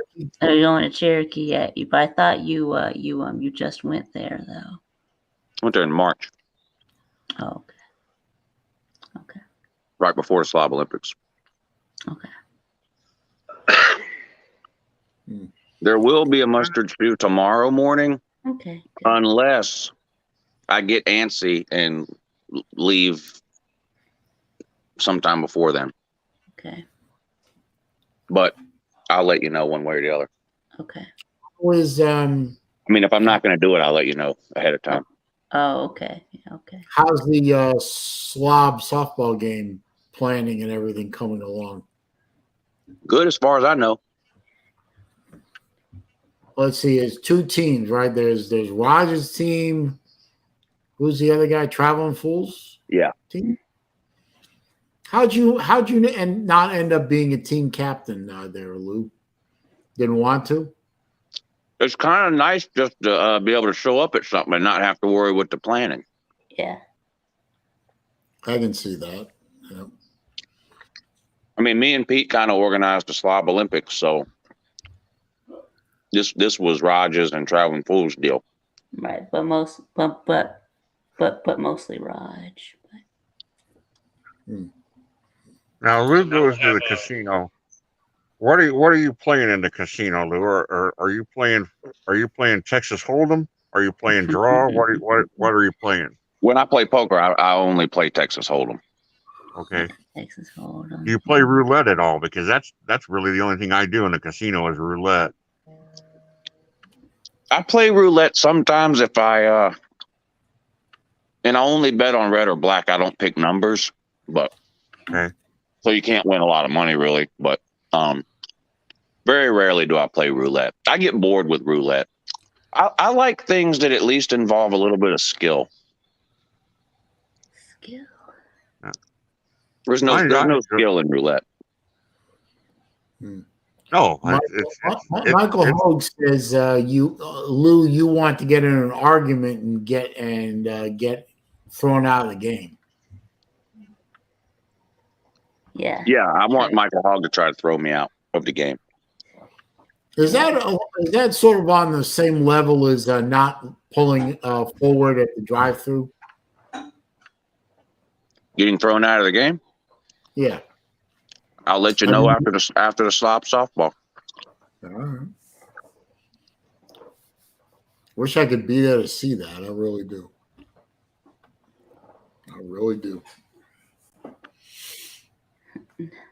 No, I mostly play either poker or blackjack when I go to the casino. I don't play slot machines either.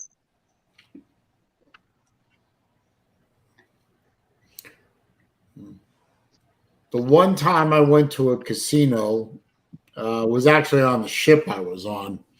I thought, what the hell? I'll go into a casino once and try a professional blackjack game, run by an actual casino, I guess. I don't know. Yeah. That was fun. I mean, I know the basic rules of blackjack, and so on. I think I won I think I came out of there a net $10 winner, and you know, I know. didn't do anything for me, so I never went back to a casino. Now, My Mr. brother- Hogue, my- if you let the power of being an umpire go to your head, then you may have to deal with Mrs. Pete's potty mouth. And you don't want that smoke, sir. That's a fact. I know. Just is Miss Pete's About 5 years ago, my brother from another mother, he and his wife took a cruise, and they went to Nassau. Was one of the places they went to, and they talked about the casino there. They had an area that was separated by this little like waist high ornamental gate, and you had to go through a guard like to get in there, but it was in like a pit. So there were all sorts of people. There were like dozens of people who were like leaning over the rail, looking down onto this game, and what they were playing was baccarat, and they had white, blue, and gold chips. And Bill couldn't help himself. He had to ask. And they were valued at $1,000, $5,000, and $10,000. Yeah, people And he play said baccarat for some serious money. Yeah, he said there were 4 people. I don't know how many can play baccarat. I don't know the game, but he said there were 4 people currently playing at the game.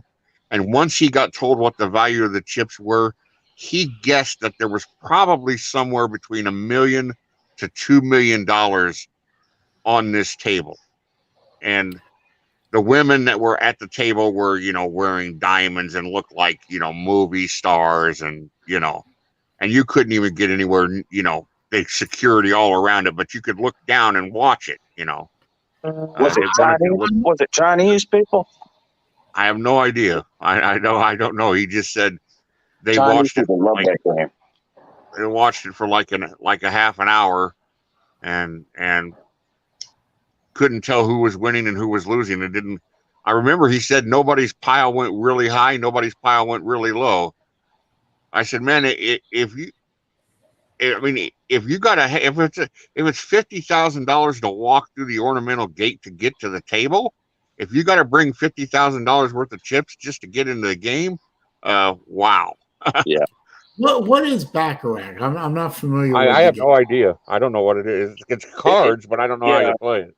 It's a card game, and they allow you to have a piece of paper and a pencil, and I don't understand it either, but people are always writing shit down and adding shit up, and I don't get it at all. But every casino I've ever been to, you always see Chinese people playing that game. I don't know what it is about that and Pai Gow poker. Battle Angel's back to try again. Yay! Is it working? Hey, ladies. Yeah, there you are. Battle Angel found an internet that's not hot. Well, now that she's here, we can go back to the sexist jokes again.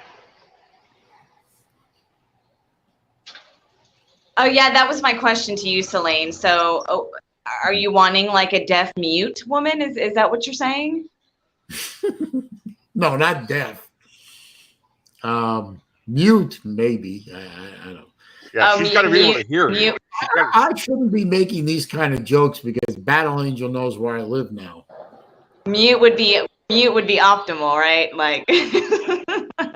Yeah, he won't want her deaf. He'll want her to be able to hear his commands, so she's got to be able to hear. Maybe not mute, but maybe. Oh, I don't know. Okay, we'll go with mute. I see you having to think about that.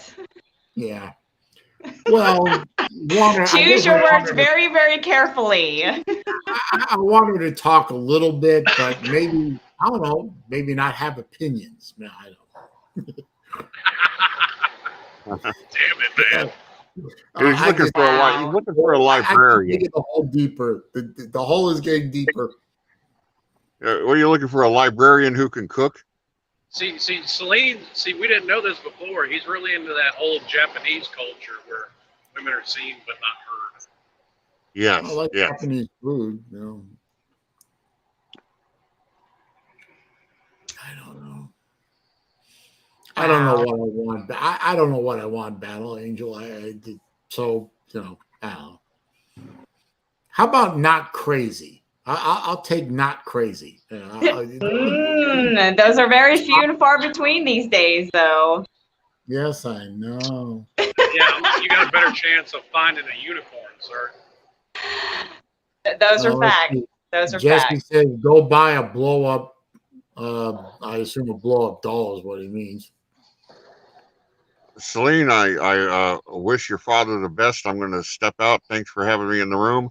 Hope everybody has a good afternoon. And if you're where Vic is, and I think most of you are, and I know where Saleen is, stay cool. Yeah. Thanks for accepting me.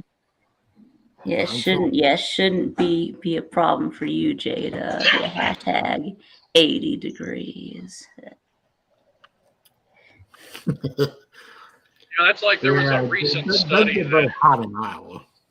there was a recent study that came out of Stanford, and it said at some point in their lives, almost all women will contain highly intelligent DNA.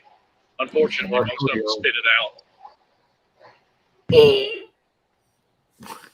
Hey, Saleen, my brother went and looked at a 99 Cobra yesterday. 99 Cobra? Yeah. Walk away from 51,000 miles. Okay, Don't buy it. So is that a car? The 99s had major problems. I don't know if he's going to get it or not. If your brother is seriously looking at that car, get the VIN number and go to Ford and see if that car had the recall done on it. There was a recall on all 99s, all 8,800 of them. All of them were recalled for defective intake manifolds, defective exhaust, and a bad computer program. If they didn't have that recall done, either find out if he can have it done for free or how much it will cost to have that work done and negotiate it off the price. Yeah. But I'm serious. If he buys that car without a recall, the recall being done on it, that car will literally make no more power than a GT. Ooh, wow. Look, he's wearing the purple. I wanted to show you that I am sporting the watch today. Yes, you are. Very nice. Very nice. Yes.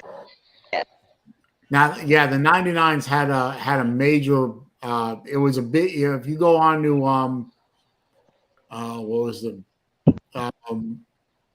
corral.net, and that's a big Mustang forum out there, corral.net, and search 99 Cobra recall. You'll see all kinds of posts about the 99s and how they didn't make more than about 230 horsepower on the dynos. They should have been much higher than that. And they were down on power. They were down on torque. 51,000 miles, that's very low mileage for that car. And if it's in good shape, it's a hell of a car to buy. But know that car had some problems right away. And maybe walk away from it if you can't get the work done anymore. So hot. I thought about upsetting Saleen, and I almost went and looked at a car for sale, but he wouldn't have liked it. And it wasn't a Camaro. It was a guy in Indiana had a JDM Classic I went and looked at. I got no problem with JDMs. That would surprise me. Most people that are that high are into American. I would love to put what is the GTR? I would love to put a GTR in my garage. That's what I went and looked at. It was a 94 R32. Okay. I know what you're talking about. 43,000 original kilometers on the odometer. The only modification done had been a turbo timer. Was it right-hand drive? Yes, it was. The only problem with right-hand drive is if it was a stick shift, you're going to have to get used to shifting with your left hand. Yeah. And dude was only asking like $33,000 for it. That's pretty good. That's pretty good money. That's a bargain. All right, boys, I gotta go. I'm sorry. No, you're fine. No, I've got to work. I'm at the salon right now, so. Oh, okay. But thanks for stopping by. Well, Don't thanks forget for having me on. Have a great day. I will. Bye, You lady. too. Bye. Bye-bye. Yeah, guys, don't forget to click the thumbs up button. You know, love to get to 20. So I'm close. So if you haven't already done it, go ahead and click that thumbs up for me. No, I must say that surprised me. Most people that are that into American Muscle can't stand JDMs. No, I got no. I owned a ton of Japanese cars in my lifetime. I had my first 2 cars with Toyotas. I had I'm not a talking about your 89. daily driver.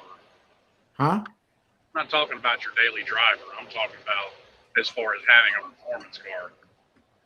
Well, my first quote unquote performance car was my third car, which was a 89 Ford Probe GT with the turbo. Probe? I mean, Ford Probe. It was supposed to replace the Mustang, but it didn't. But that was basically a Mazda underneath. In fact, a lot of the electronics on the car said Mazda.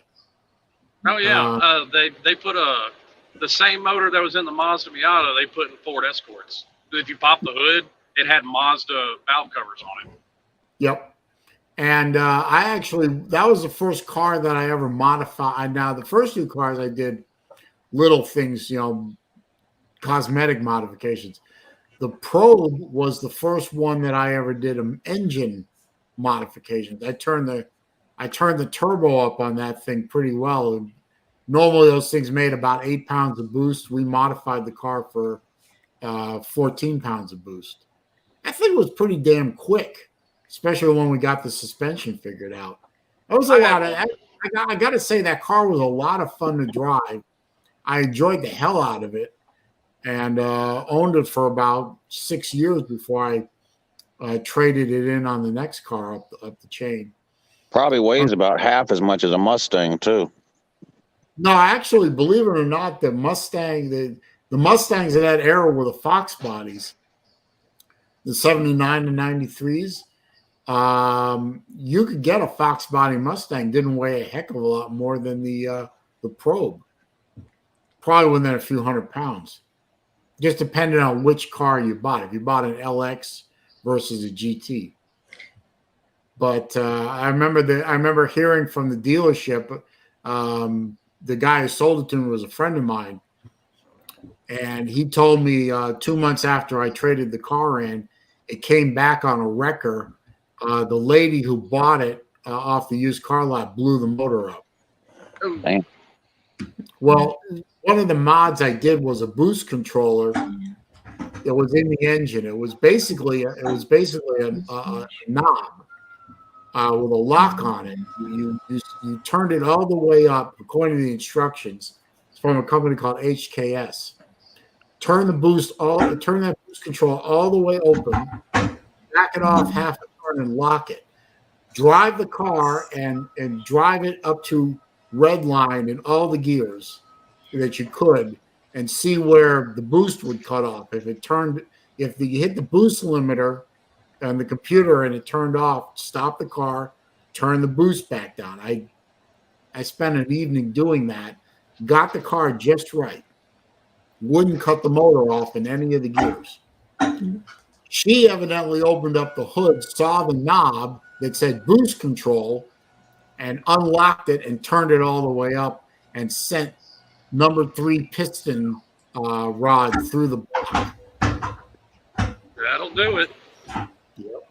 Blew that thing to. They sent me a picture. They gave me pictures of it. Blew that hole right in the middle of the block. And that car was beautiful. And it died a very quick death. I've been trying to talk my uncle out of his car for years. He bought it brand new off the showroom floor in 1985. It's got 35,000 original miles. What and car? he used to Grand National. Oh God. Oh. Yeah, he used to I- have fun. He used to have fun just dusting the doors off of Fox bodies and that thing. Yep.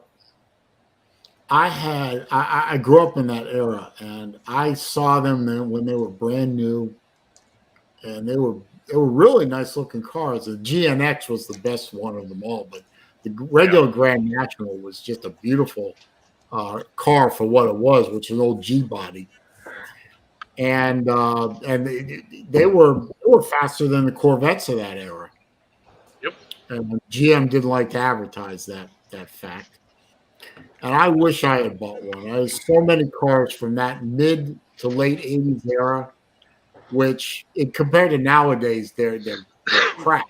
I mean, they're worthless in terms of power. But back in the day, when they were just figuring out how to use computers to make power and still have fuel efficiency and all that and emissions, there were some great cars. That the GN, the Grand National was one, the Thunderbird Turbo Coupe and the Super Coupe, the Monte Carlo SS, the GLH, the Omni GLH.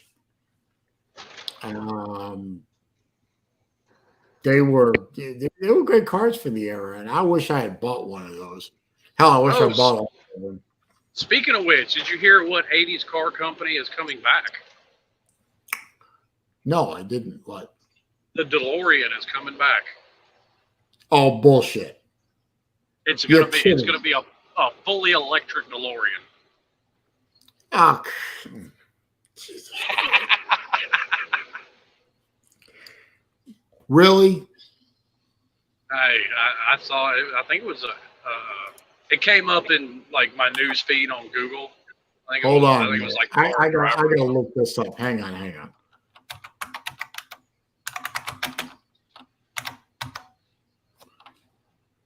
Oh my God. Come on. Does it at least look like a DeLorean? Yeah.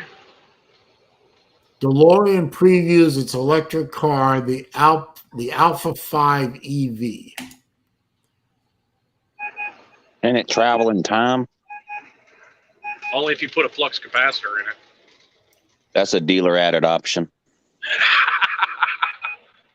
You know somebody's going to make one look like the DeLorean from Back to the... Oh, my God, that thing is ugly as sin. That thing is horrible. That thing is an abomination before God. Well, I don't think DeLoreans were ever winning a beauty contest. No, the original DeLorean was ugly too, but this thing's horrible looking. It looks like a Tesla that got stepped on. Oh, come on. Jesus. You know what? I wish I had gone my entire life without knowing that, Slim. I really do. It's terrible. Glad I could help. But you know, I do know somebody, he was, when I was living in Atlanta, there was somebody had a DeLorean, and that piece of crap V6 that was in that thing, he pulled that thing out, and he managed, this is before LS swaps and everything was popular. He managed to shove into that little engine compartment a 454 big block and made it work. That's something I never understood with their intentions with the DeLorean. It's like, okay, you're going to take a car, the entire body's stainless steel, so it's going to be heavy as crap. And then you're going to put what a quote unquote high output V6, but it really wasn't.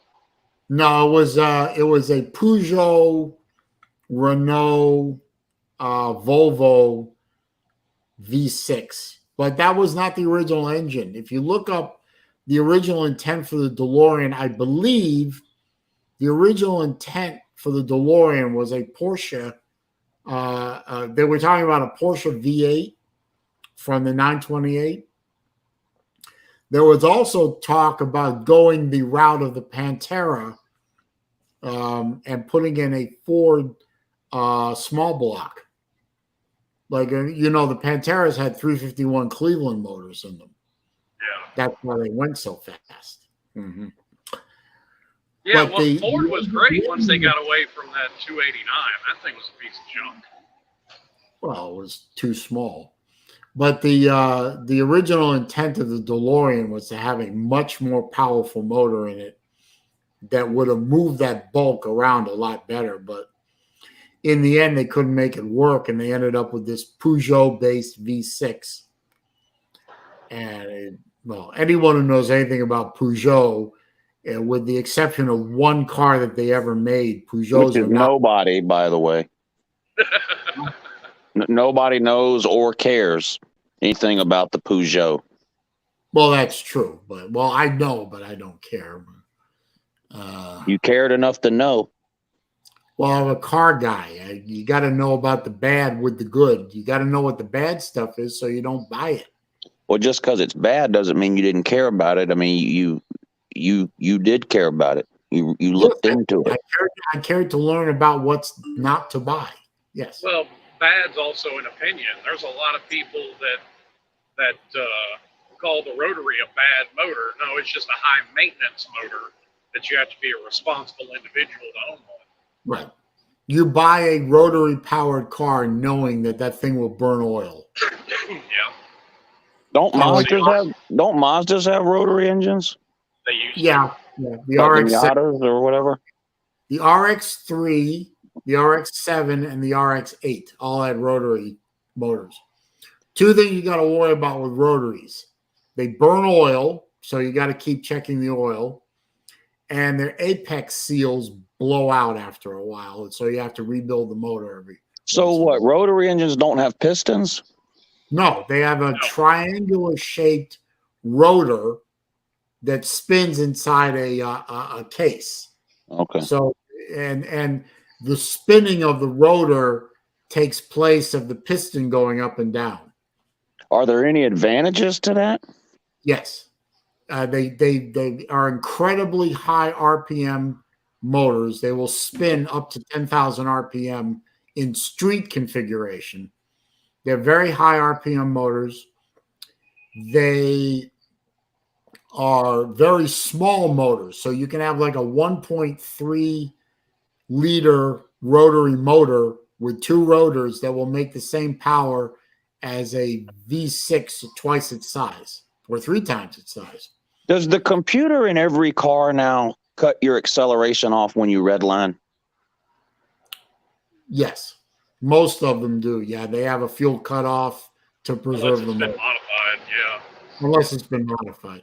The other advantage of my rotary, Mustang I have now is the only car I've ever had that's done that. When it first happened, it scared me. I thought I fucked something up. all of a sudden the car's nose will dip over and it'll shudder like a son of a bitch. Yeah. And you think you just blew the motor up, and then you ease off and it comes back to life real quick. Yeah. The other thing about rotaries is they love turbocharging. Yeah, They really love boost, but they also are gutless at low end torque. They don't make a lot of torque. So really gotta, when you drive a rotary powered car, you gotta drive it like you're mad at it. Just rev the pick up. It tells you in the owner's manual for RX-7s, because I've seen them, that this motor is made to be run at high RPMs frequently. Yes. Yeah, if I had a Mazda, I would definitely be mad, so that wouldn't be a problem as far as driving it mad. They don't make the, what is it, the Wankel rotary? They don't make them anymore? Wankel, yeah, Wankel. Wankel, well, they don't make rotary motors anymore because 8 out of 10 people won't know to add oil to the damn thing and just lunch the seals. Oh, yeah. I mean, I cannot tell you how many people I know have bought cheap RX-7s and RX-8s because their motors were hurt because the previous owner didn't know how to take care of them. Mm. And they buy them cheap, and they either I know there are several running around town here with engine swaps. You know, one guy swapped in a Mustang V8. The other two swapped in LS motors. Or they buy them cheap, rebuild the motors because they aren't hurt that bad, and then they beef them up a little bit and turn up the boost. And they have fantastic performance cars on the cheap, but if they keep the rotary motor in, they got to take care of them. Yeah, that's the trade-off with it. It's really inexpensive to create a whole lot of power out of those motors, but you have higher maintenance. Yeah, a lot of maintenance. And if you get the there was one generation of RX-7. I think it was I'm thinking, let me think. I think it was a second generation car. It was a bigger car. It had a hood scoop on in the hood. I believe that was the second generation. It had twin turbos. And what a lot of people don't know is they're sequential turbos. So you get one turbo kicks in, and that turbo spins up and then spins up the second turbo in sequence. They had a lot of boost problems. They would leak boost at high RPMs. You have a smaller turbo design. Yeah. It's like to make it simple, you have a smaller turbo design to spool up the bigger turbo faster. Yeah, the only other car or truck I ever know to have a sequential like that was the old Ford Power Stroke with the 4.6 diesel. It had a twin turbo design. You had a small turbo, spun up real fast, and produced enough boost to kick over the big turbo that was sequenced behind it. And that's how that engine made a ton of power. Also, how that engine used to, shake itself apart, but that's a whole nother story. Well, there were a lot of Japanese cars that did that. Toyota did it on the two JZs. Yeah. They put sequential turbos, and yeah, but they had a better design than the Mazda did. Yeah, and they did it on the RB26 too, on the GTRs. Yeah, but most in of the those earlier models, the later models, they went away from sequential turbos and just did a standard twin turbo setup on each header. Yeah, that tends to be a little bit easier to program the computer for. Well, yeah, I mean, when technology got better and they were able to really, you had what they call anti-lag for your turbos, basically, that you could program your computer to go ahead and spool up the turbo sitting still. Once you had that, it really did away with the necessity for a sequential turbo system. Yep. That was a problem with the old GM turbos back in the 80s, the early 80s, before they went to fuel injection, is they had such bad turbo lag that it made those cars undrivable. Pardon me. You got to worry about that with a supercharger. As soon as you hit the gas, you got boost. No interest. Yeah, I have that. I don't have that problem with my Saleen. Oh my man. Lou knows. He drove the car. He wasn't expecting the boost to come on that quick. Oh, did I tell you I sold the Hellcat motor I had sitting in my garage? Oh yeah, I thought you were going to put that in something. Well, I was made an offer for it. Plus, I was kind of onto something that is either a good or bad idea, depending on how you look at it.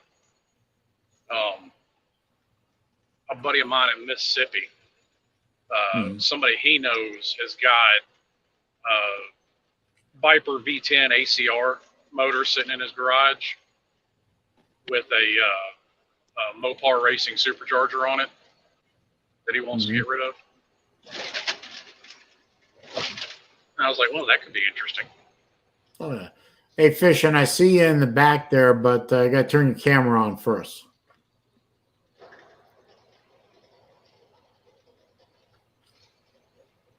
Anyway, we'll wait for him to turn his camera on. What time is it? It's almost 5. I'm going to wrap up at 5-ish because I'm making dinner tonight. So there you go. How's it cooking tonight? So take it easy on my mom. By the way, real quick, shout out to my parents who will never see this because they're not on the internet. But shout out to my parents because yesterday was their 58th wedding anniversary. So shout out to my parents for sticking around each other even though they're making each other crazy for 58 years. And they got married 58 years ago yesterday and honeymooned in Cape Cod, Massachusetts. And 9 months later, surprise. Well, it was a surprise after the first couple of months, but I was a honeymoon baby. Well, congratulations. No, thank you. Well, I didn't have anything to do with it. I just, appeared. You just appeared, yeah. There you go. Fishing drives a Peugeot. He knows all about it. No. Peugeot diesel. No. Just ain't got no interest in it. Yeah, I got absolutely no interest in it. Interest in cars or interest in Peugeots? In Peugeots, I have a ton of interest in cars. That's why I joined. Peugeot diesel is the car, the official car of college professor. Yeah. I thought I was the Volvo station wagon. No, it's Peugeot diesel and the Chevette diesel. Oh, okay. Now, for those of you who don't remember the Chevette, and probably most of you don't, this was a horrible little Chevy car. If you ended up with a Chevette diesel, you didn't need a speedometer, you needed a calendar. Just a horrible, horrible car. Now, Saleen, what year is your Mustang? Is it an 04? No, 2000. Oh, it's a 2000? Okay. Same body style as the 04, but 9904 was known as the New Edge. Right. And then it went 05 to what? 2010? 05 to 09 was the, what they call it, the S197. Yeah, and then they fucked up. Well, yeah, the 10, 11, 12. I forgot when they changed the design from the 2010s. They were of a certain design. Yeah, they did it 2010 to 2014, or I think 2014. 2014. And then the 2015 and on was even worse. No, I actually like the 2015. I think saying they fucked up is literally the history of Mustangs. There's not going to be any talking shit about the S550s. Y'all can cut that shit out right now. Now, the S550, the S550 in 2000. No, I mean, I like those. What I'm saying is Mustangs fucked up as soon as they made the electric Mustang. Yes. That has nothing to do with the S550, though. So I saw one of those yesterday. I saw one of those on I-75 yesterday around. The electric minivan Mustang. Yeah, no. Yeah. Bulldog JC says Saabs are the worst cars ever, though, and you're right. Saabs and Volvo. There's one weird. Saab I'll disagree with you, and it makes the perfect sleeper. The X90. It's literally a WRX without all the frills, so it's a great sleeper. Saabs and Volvos are cars for people who hate cars. They were ahead of their time. They had pop-up, headlights. They're pretty cool, man. Now the S550 that started out in 2010, I didn't like the initial design. I didn't think the front and rear fascias were aggressive enough. But by the time the 14s and up came out, they corrected the mistakes of the early S550s, and they look a lot better. And as the S550s have aged past 2014, they look better. But I love the motor, the Coyote motor in the Mustangs now is a fantastic and underrated motor. Yes, they are. It's Well- kind of like the 350 from Chevy. I mean, they're both just good motors. Saleen, I also think you're looking at that through rose-colored glasses a little bit because the 3-valve was so bad. Oh, the 3-valve was atrocious. So, I mean, But- anything's going to look good after the 3-valve. No. Well, the 2-valve. What I mean, what's that? The V6? No, the 3-valve is the 05 to 09 V8. They made pretty good Oh, really? power. They made Okay. about 300 odd horsepower, but they have some maintenance problems, particularly with the cam phasers that make those engines a bit of a time bomb. Now, Well, the that's a shame. 994 had the GT motors had problems with blowing spark plugs out of the head. Ask me how I know about that problem. That problem took out cylinder head on my car. Oh. And I but mean, now but- I have the Yeah. Cobra motor in mine, so I don't have that problem anymore. I mean, outside of being crowd magnets, my only real problem with Mustangs is just, yes, they've been the most continuously running muscle car, and I'll give you that credit, Saleen. But, I mean, 5 minutes later, GM comes out with something that beats it. The Camaros have always been able to smoke Mustangs. Actually, it was 3 years later, and the Camaros never. No, I'd have to disagree with that. Kobe. As far as recent memory goes, you know, the like the late 2010s. Well, I'm talking in If you talk, totality. What I've heard from the Camaros is you can't see anything, that they're cramped inside. You can't see through the rear view mirrors. So like Well, I've heard. I'm not a Camaro fan, and I'm not specifically even talking about the Camaro. But, I mean, Trans Am's going to dust a Camaro. Excuse me. Hang on. I Yeah. have to do this real quick. Hold on. It's just Mustangs have always been underpowered. I mean, you had 300 plus horsepower in Z28 Camaros back in the 90s. Well, this is true, but Mustangs have also got the most power out of the smaller engines. And I haven't been Okay, a fan of most of their Jerry engines. Wells, I'm going to have Jerry Wells sit in the corner for a few minutes after that comment. It's like, you know, Mustang, and this is a Ford thing in general. This isn't Mustang. Fords in general, because they've done it with F-150s and even their Super Duties. I don't know why Ford feels the need to fix something that's not broken and start changing up motors and shit. I would agree, because I already know where you're going. Their diesels are the worst ones about it, because I am more of a truck person. I was a big fan of the 7.3 Power Stroke. And then they go to the come out with 6.7 and it has all kinds of problems.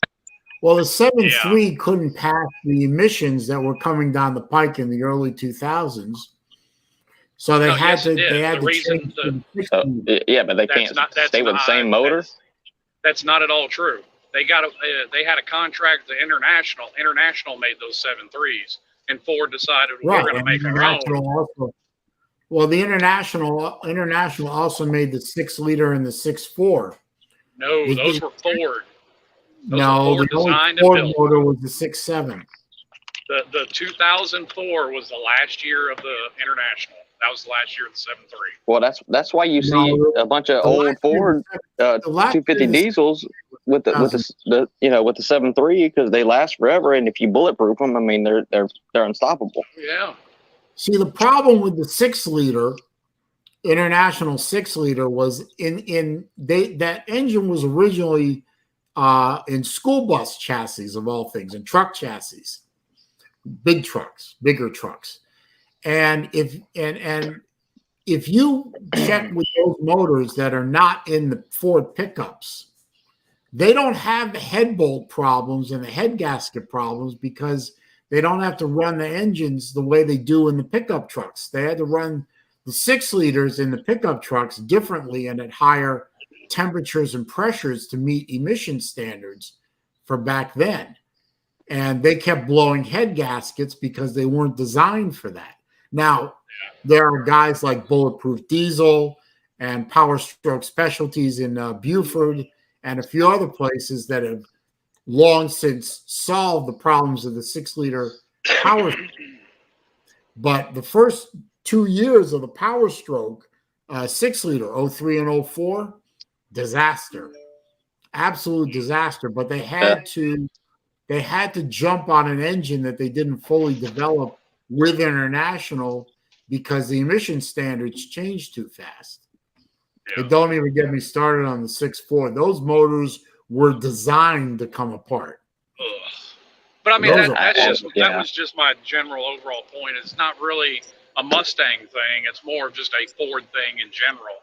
Because like I said earlier, the 289 was crap, but they fixed it by the later 60s and even into the 70s. And I like the 5.0 from the Fox bodies, but then you turn around and downgrade your motor in the 90s, and I just, whatever. I don't think it was a good idea. No, probably not. Well, anyway, I don't know if this is an unpopular opinion or not, but the newer F-250s are probably the best looking truck that there is.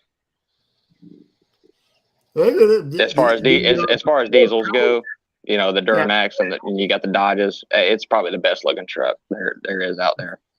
I like the Dodges myself. I actually like the Dodge trucks. You're not going to outperform the Cummins anymore. Nah, not performance. I'm just talking looks. It's probably the best looking in my opinion. The problem with the modern diesels is they put so much emissions controls on them that they can literally melt their own engines with the regen and those big old DPFs. Yeah, but everybody takes those off. Everybody does the EGR deletes, and they end up taking all that crap off. Yeah, we had a crew truck. We had a crew truck at my last job. It was the boss's. When the boss got a new truck, they put his truck in the fleet. He had done an EGR delete, Hypertech programmer, a couple other things to that truck. That programmer turned up to extreme. That thing would keep up with a Coyote. Now, it ain't going to do it long because you're going to blow the motor. You keep doing that for very long. But Well, they're not meant to. They're not meant to keep up with Coyotes, you know. No, they're not meant to at all. I got to shut the stream down, guys, because I got to go over to my folks' house now. It is now after 5, and I've got to make dinner. It's my turn. Outstanding. Well, you know, I want to take. I want to do as much as I can to take the load off my mom. You know, got a lot more to put up with than I do. So, well, good evening. Oh, good evening, in that, sir. Yes, sir. Top of the morning to you. Thank you for stopping by, Slim. Right, you were here very early today, and I appreciate that. Oh yeah, no problem. And Lou was the first guy on the chat, and the first guy that jumped into the StreamYard, so I appreciate that too. Yeah, and I was late, so there we go. We lost him in the conversation. He ain't got no interest in it. I think we bored Lou to death, but that's all right. He's playing with his monkey. What's for dinner? K-Dog wants to what's for dinner. I am making a chicken parmesan. I'm good at that. But you know. Well, anyway, it was good talking to you, gentlemen. I will drop out, and I'll see y'all. All right, thank you, Fishing. Yes, sir. And thank you, Slim. And thank you to everyone in the chat. Now remember, next stream I do, and I'm hoping it'll be next Wednesday. The next Wednesday stream I do will be the 100th live stream. And we are going to do a watch giveaway. I know that throws all of you to death. We all love watches so much. We are going to do a watch giveaway. I probably maybe even give away more than one, maybe 2, maybe 3. I don't know. I'll decide that I'll go look at my stash, see what I decide to do.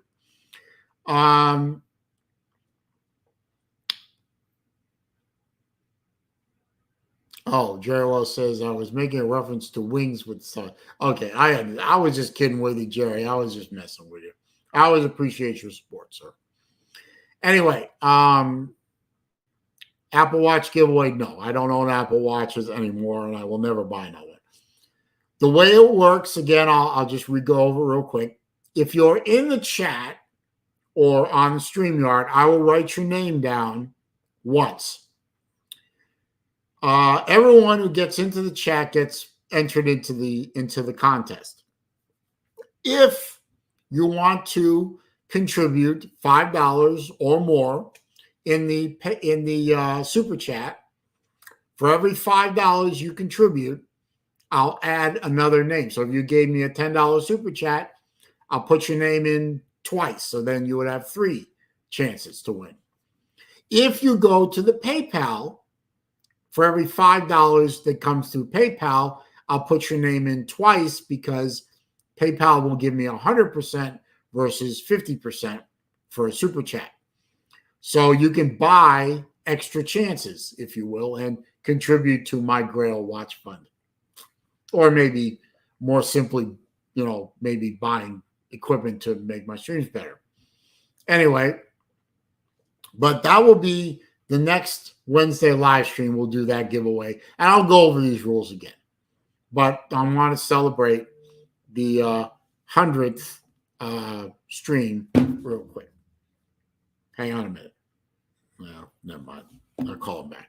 Anyway, I'm going to wrap it up because I just ignored a call from my parents, which is a bad thing. Anyway, I love you all. Thank you all for being here, contributing, and participating in all that. As always, I enjoy these streams and enjoy hanging out with my friends for a couple hours. We'll do it all again real soon. So have a good rest of the week. Peace.